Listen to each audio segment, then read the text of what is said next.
Hi, this is John, Mateo, Krios, Titterpock, whoever you want to call me. We'll go with Mateo.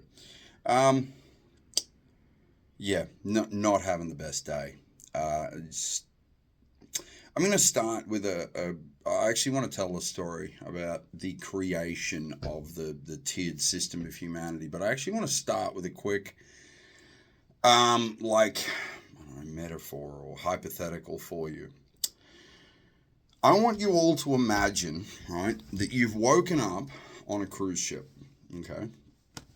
You don't know how you got there, but you know that the reason for you being there is very important. Like, you don't know why, but something just drives you to understand your environment as much as you possibly can. So you start seeking information. You start walking around the deck of the ship, and you see other people wandering around, doing their own thing. So you're not alone, but none of them talk to you or try to talk to you. They just wander around doing their own thing. You know, you're kind of cool with that. So you see the water, and you notice, okay, yep, you identify the fact that you are on a ship, and the ship is sailing in a very specific direction.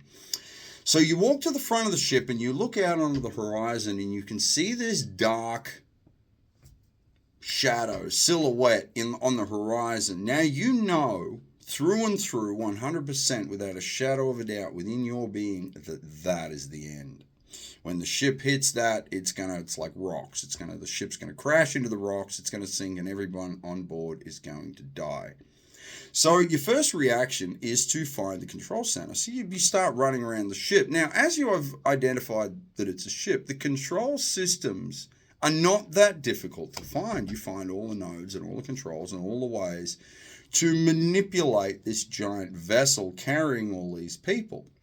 However, the problem you face is you find that to even turn this ship in any meaningful way requires hundreds, if not thousands, of controls to be manipulated simultaneously. Now, this isn't the problem. There's thousands of people all over the ship. You'd have no trouble finding enough to control, to manipulate all these controls and steer the ship away from destruction, right? So you move around to the other people on the deck of the ship, moving around, doing their thing, and you start attempting to explain the situation and say, we're all on a ship that is leading toward destruction.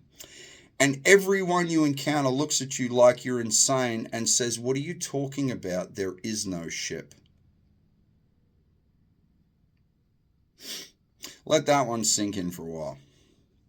Go back and replay it if you want to actually hear it again, because it's really, really important that you understand that you truly try to put yourself in that position and then try to think of what the next step would be. Anyway, that is my life. Woke up on a ship, no one will listen, need the controls manipulated, but everyone just says there is no ship. So, anyway, in the other videos, I covered basically arriving here and the creation of the first human and how our iteration started, and Ateu and the daughters of Eve, who birthed all of humanity. Now I'm going to attempt to explain as best I can how the great god Enki made all of humanity, how this Anu actually made us.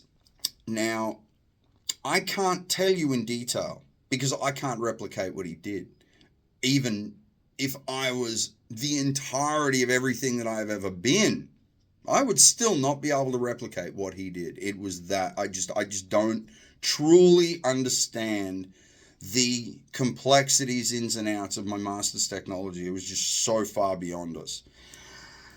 So this is one of the Anun's piece of technology I actually saw. I saw my master's gene harp.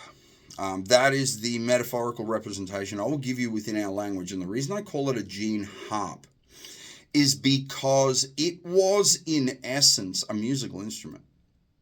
We separate mathematics and scientific understanding from sound resonances, and I'm not entirely sure why, because it's much more accurate and efficient to transfer complex codes through sound waves, because that's how we communicate. So I'm not entirely... Anyway. So what my master's gene harp consisted of was basically a bench. The entire room was very, very dark. The Anunn's world was darker than ours, obviously, to live in the red dwarf. Anyway, or around a red dwarf, whatever. So he had this bench, this arced bench that he stood at. Right now, hanging over the bench were these series of boxes, I guess. Inside each of these boxes, he could reach his hand in. Now, some of them had strings. Others had these strange little cubes and circles that he would move around into different shapes. Now, each movement, right, manipulation would create tones and shapes. Now, the amazingly awesome thing, especially pre-flood, when the atmosphere was much, much thicker and carried sound and much more diverse frequencies of sound, Enki, actually, we were in his atmosphere at the time, so the Anunn's atmosphere was much thicker than even our early Earth's atmosphere, so sound traveled a lot differently through their atmosphere, and it was a lot more complex. So if you make a mistake within an accurate code, it's an incorrect note within a structured series of chords. This is actually how my people and I later on communicated information in many, many ways, but I'll explain that in later videos. So each of these boxes, he would ding, ding, ding, ding, ding, ding, ding, ding, ding, ding, play the strings to put that series of codes together. And then he'd go into like his gene sequencer and he would align the gene codes. Then he would go into like the biological representation algorithms, which kind of calculated muscle, like the amount of muscles, how they attached to things, how they attached to the tendons, how the blood would flow through them, how the nervous system affected them, how they'd be controlled. This box controlled that. The next one controlled the tendons and the bones in relation to this. This was the connection point between the bones. The final one was skeletal structure in bone marrow in relation to blood creation and blah, blah, blah, blah, blah. So he would basically go... and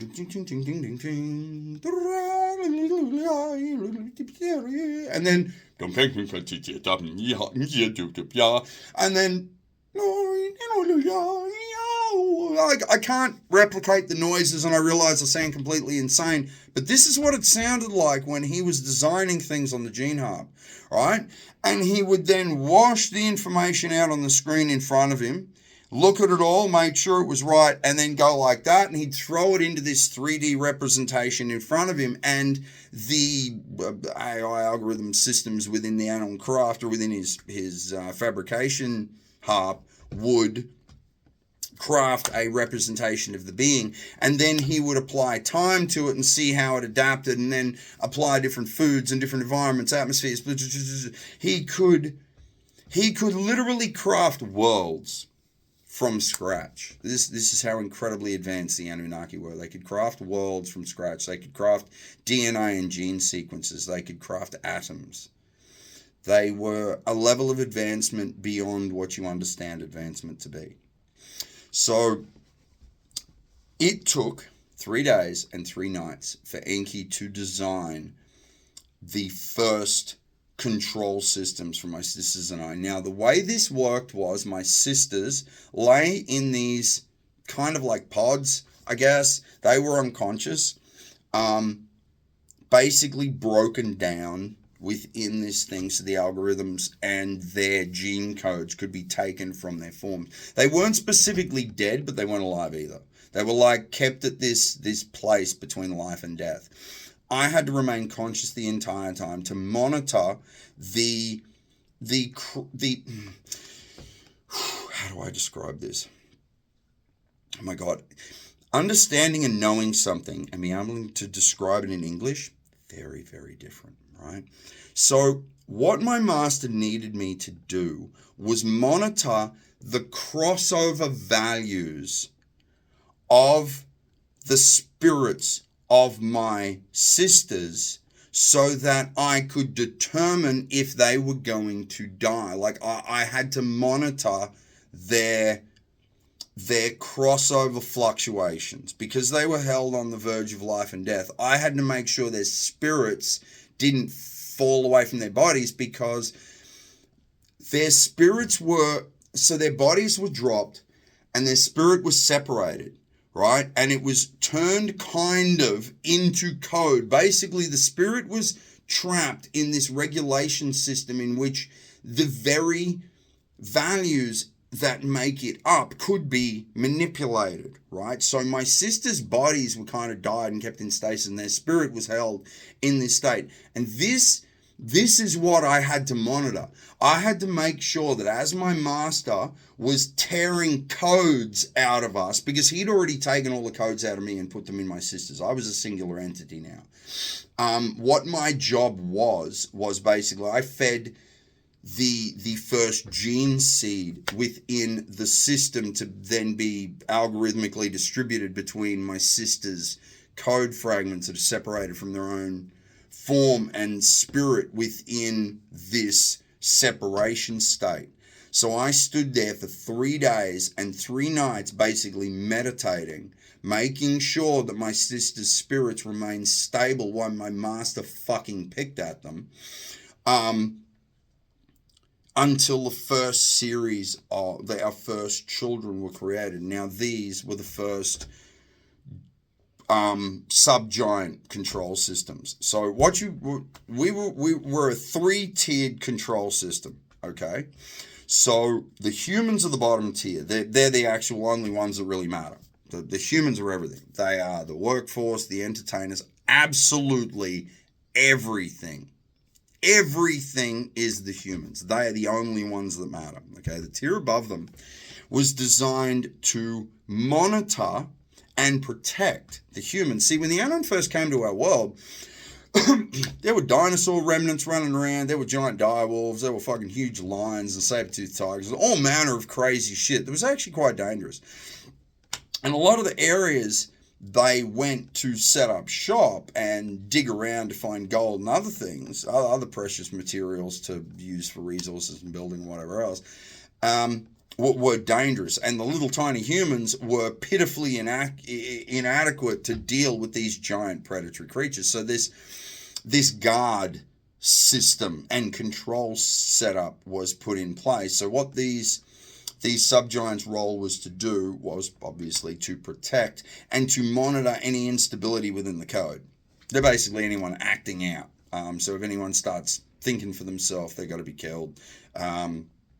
Anyone starts screwing up too badly, they've obviously got to be killed because their gene seed can't be passed on to the next generation. Any abstract or overly creative ideas needed to be shunned, and the rule of the Anunnaki needed to be instilled within the psychology. So they basically were to protect and serve humanity. They kind of acted like the police, but they weren't like corrupt and egoistic. They just did a job because that was what they were created to do. Above them was us. We were basically designed to monitor the entire system. Soon after the creation of humanity, the tribes of man created from each of my sisters. Each of my sisters, Maylin, Aphrodite, Freya, Athena, Artemis, Latina, Latia, maybe. Anyway, the tribes of man were born of these. Now, what these were designed to do, right, were each of my sisters represented a different kind of environment layer within planetary existence, because some of the resources they wanted were down at ocean level where the atmosphere was very thick, and others were way up on the sides of the mountains where the atmosphere was freezing cold and very, very thin. So these became the tribes that were sent to the different regions of the planet, and each of the main Anunnaki groups were given both a control node, the policing system, and all the human slaves. And they were sent off to do their thing. Now, Mei Lin was sent off to the Shinto Empire.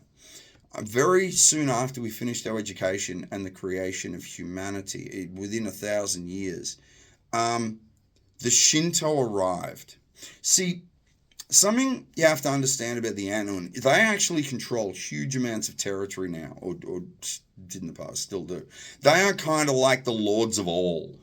They're pretty scary and pretty majestic at the same time. So they control a lot of stuff, right? But they're not specifically warring. The advanced predatory cultures fight each other to advance, not to hurt each other or to destroy shit, which is why they create like little control systems and then pit them against each other.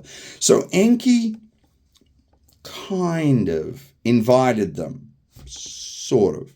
He also invited the Shivans, sort of. Our concepts of invite and arrival and things like that did not apply to predatory cultures.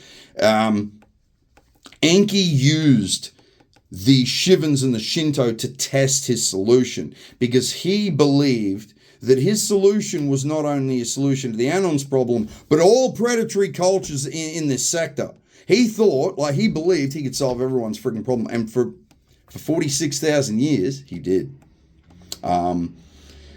So I can't tell you much about the Shinto Empire. They are actually very interesting, and my master didn't have a lot of contact with them. They dealt with Enlil and his group. See, Enlil controlled one half of the planet, Enki controlled the other. They sort of controlled it together, but to maintain order, different groups followed different masters, and some preferred Enki and others preferred Enlil. One was very creative and flamboyant, and the other was very traditional. They were kind of like yin and yang, these two. They were very cool. For hundreds of millions of years, they were absolutely inseparable, and would still be if not for... It doesn't matter. But once humanity was created, we were sent. So some were sent to high snowy regions in like the Scandinavian areas. Some were sent to the forested regions of Egypt because at this time it was full rainforest, beautiful, and hippos and giraffes, shit running around everywhere. It was glorious. Some went to the lowland, this lowland basin area, which had an incredibly unique ecosystem. It was absolutely fascinating and just, for some reason, held a resonance with sorry, it's probably Aphrodite, I would say. This was her kingdom. It later became the Atlantean kingdom or empire. It's just the Atlantean lands. We didn't have a kingdom or empire. We're not like that. But they were our lands that we watched over much later in the story. So this was my sister's. My sister's role was to go with each of these Anunnaki groups and like monitor the system, and this worked wonderfully well for thousands of years. My role, I was made to serve my master. I walked by his side at all times, even if he worked for 3 days straight, yelling orders, screaming about me, not doing stuff he never even asked me to do. I walked with my master. I was his guard. I was his boast. He made me to be basically the strongest and best representation of all of his creations. Originally, the body made for me was for him. But when he realized I was compatible with it, he actually made it even better. Made it more compatible with me so that I was actually able to do more of the stuff that I used to be able to do in my previous body. So suddenly we became like, I'm not going to explain, you wouldn't believe it anyway, it doesn't matter. But we were able to feel the planet and actually pull energy from it in a sense. We could really manipulate our environment very, very well. We're incredible. But me specifically, I was kind of like a boasting tool for my master. See, predatory cultures are very competitive still, even now. But they compete for fun, sort of. They don't really have fun. But it's much more efficient to send meat robots against each other than actually start a Shivan and an Anu and headbutting each other, because these things are millions to hundreds of millions of years old, and dying isn't something they want to be doing. So this is why they pit the things against each other. So something my master really loved to do. The Shivans are warriors. I say that advanced life doesn't create weapons, and they don't specifically create super weapons and giant bombs and blah, blah, blah. They do, but they don't use them very often. What they prefer is hand-to-hand combat, because it's much more in your face, teeth in, hands in, weapons in. But humans don't really have that, so we have swords and spears and blah, blah, blah. But the Shivans, really, the Shivans especially, and the Gaul, I don't really know much about them. They were very, very strange. I understood the Shivans more because they actually spoke my master's language. The Gaul did not. He understood them, but he spoke to them in his own language. I don't even know what the fuck they were talking about. But they were geneticists like the Anunnaki. I had a friend for thousands of years, but we never actually hung out or had a conversation or anything like that. We fought because he was the creation of the Gaul king, and I was like Enki's fucking... Actually, no. This thing was his pet. He picked it up on a planet. Right. This advanced fucking super strong sentient being. He basically took it as a pet. And what my master loved boasting was that his creation of flesh and meat that eats only plants can defeat any predator or any predator's pet. He'd stand up, wave his arms around, and go, "Oh, this is great. But check out what I got. I made this fucking prey creature that we eat, and it'll defeat anything you got." And obviously, I'd have to prove that, because any challenge was called. It's the whole point. He made the challenge so everyone would be entertained by this death match. And more often than not, I got seriously injured. I actually lost my arm once. I had my arm cut off.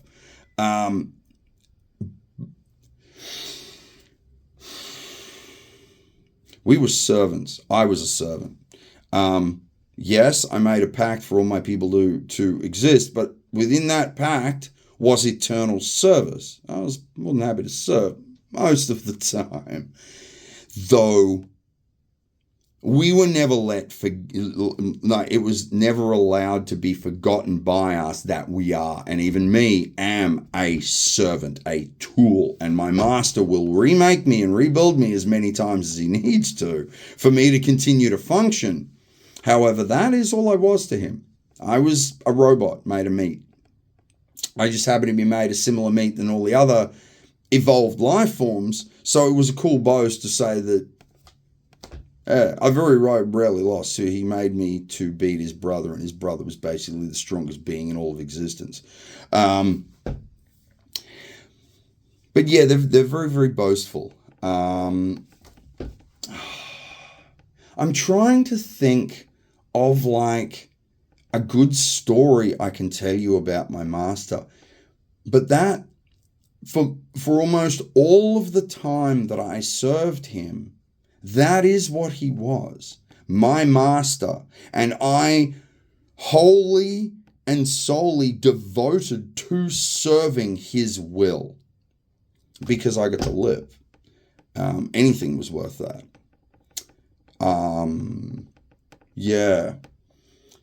It's... So I can't tell you like a happy story of some fun thing he did, because there just isn't one. He was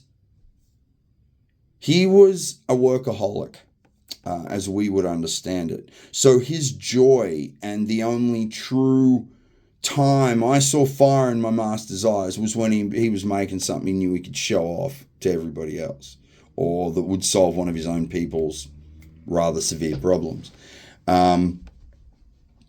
And he would deal with mediating the other races that were on the planet. He was like an ambassador too for the Anunnaki. He would travel around mediating disputes, taking orders for new meat robots, new warrior classes, some races. There were a lot. At one point, there were quite a few races on the planet Earth all living here together. Because Enki was using them to test his grand experiment. Because we're all connected, we're a transient organism, humanity. We're a little bit different to the Anunnaki. We connect to the planet through this transient fungal network and blah, blah, blah. This is one of the reasons he made us like we did, because we can do what they can't. So anytime a human somewhere sees or learns something, we all learn it. More like every time someone learns a lesson, we all learn it. It's more like that. So they would come with ideas of how often to improve their meat robots, and he would attempt to implement these ideas. And it was strangely similar to the way our economic system works, but on a much more simplistic scale. See, they didn't have, their greed was built within their civil structure. It was part of who they were. So everything was designed to satiate the greed. Right now for us, we're similar, but the satiation for said greed is different. We all still love to be like worshipped and loved and blah, blah, blah, blah, blah. But we're made to serve, not be worshipped. Even me, I'm made to serve. The fact that I now have to become anything more than a servant to my people, like a king or a leader or a ruler, a guide, someone to pull all this insanity back, I don't want to do any of that, man. That's a horrible idea. Who would want that job? Imagine becoming aware, and suddenly also becoming aware that you got about 7 years to find solutions to the problems and justifications or reasons of why humanity has value, or it'll all end. And it's not just it'll end, it's going to end anyway, but it'll be whether we're worthy of help or whether one of us is capable of asking for it. I'm not entirely sure I'm capable of asking for it yet. And I'm the only one who can, which is quite depressing for everybody involved. Yeah, sorry. Yeah, I just realized I'm taking like the rest of me that exists in the transient area, because I'm only a tiny piece of whatever the thing that I am is. I am managing so many roles right now in the back of my head because I am the only aromatic being within corporeal existence currently. All the roles of every control system has by default fallen to me. I wonder if any of you could possibly perceive what that means. I doubt it very much. Anyway, I'm going to stop because I just talked for way too long. But anyway, this is for you, my children. Every breath of my body, every step that I take, every action, every word, every thought is directed toward your survival. Everything that I am is for you. I have no joy, no life, no nothing outside of my service to you. Regardless of the fact that I am now human, it does not change my responsibility. It just is how it is.